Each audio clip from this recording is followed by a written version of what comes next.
was counting the seconds of my life. Do you remember what the question was? Yes, something to do with the value of music. Yes. And you're asking me this question now? Yes. Oh, all right. I tried to think back to my introduction to music, which must have been Carthage, Illinois, when I was 3. But I don't remember music back then. But my earliest memories of music were probably listening to Alvin and the Chipmunks when I was 4 years old. Christmas in probably about 1957. So anyway, ever since then, it's just like music has just flooded at me and hit me from every angle, like it does anybody. And I think for a lot of us that end up picking up an instrument, it's not so much I want to be a musician. It's just I've got to respond to this somehow and kind of talk back a little bit. So any benefit or good that comes to me as a result of that is total value, because it's such a, in and of itself, just a commodity that's available to anybody, insects included. You just pick it up like sunlight, and it's useful, so the value of it to me is invaluable. It is not capable of putting a value on, really. Sorry for being so serious. No, it's a serious topic. I think it's what you said was really poetic.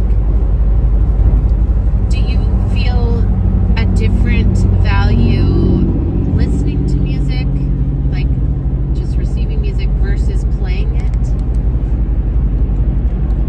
You don't have to put me on there. Well, no, but this is a little too extreme. Dad? It's just... All right. You can handle it. Just don't look down at it. Well, how about if I just do it with my eyes closed? You can do it with your eyes closed, yes. No, I'm not going to do that. But in terms of listening and playing, Drunken Fiddles, I would say, is the optimal value for me, because there I am listening, and I'm playing against what I'm listening to, and my role there is just totally to support that. What I hear, I want to support it, and I want to just exude something back from that can, it's a cyclic thing, really. Without looking at music or even knowing anything about music, use your ear, learn the mechanics of an instrument, and maybe play some of the stuff that's in your head. Well, a lot of it was. Okay, I've got a call.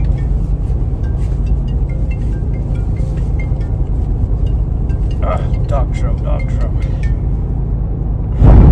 You remember that scene in No Country for Old Men where he's being chased by a dog that got released by the cartels?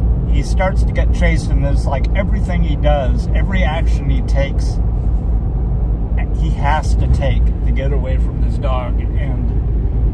And right at the end, it's like he keeps his cool and he manages to get his gun together and dry it out and shoot the dog in the air as the dog's about to jump on him. I have situations in my life like that where it's like, oh, this is happening and I got to do all these things before I get to it, and I get to it at the last second.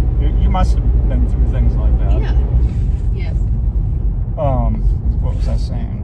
Why it's hard to listen to classical music. Well, I guess I don't know the full answer to that, but I'm confronting it and trying to figure that out. I'm getting around it by, as I mentioned, listening to it when I am doing something else. But the something else isn't running around vacuuming; it's reading, it's studying about web bots. That's another conversation we can have. What are you doing? I've been intensively studying how to build web bots that act on your behalf on the internet.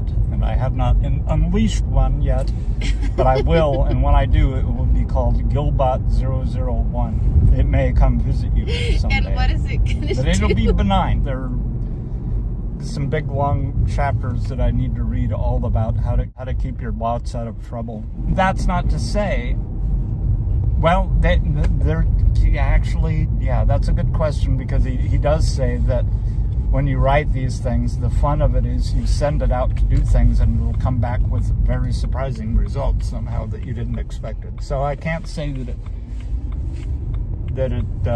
things can't happen beyond you. No. So perhaps it's just different from AI.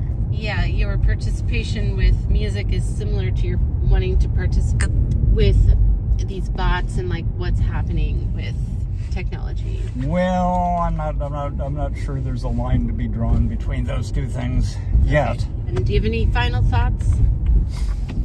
I never have final thoughts. I never want to have final thoughts.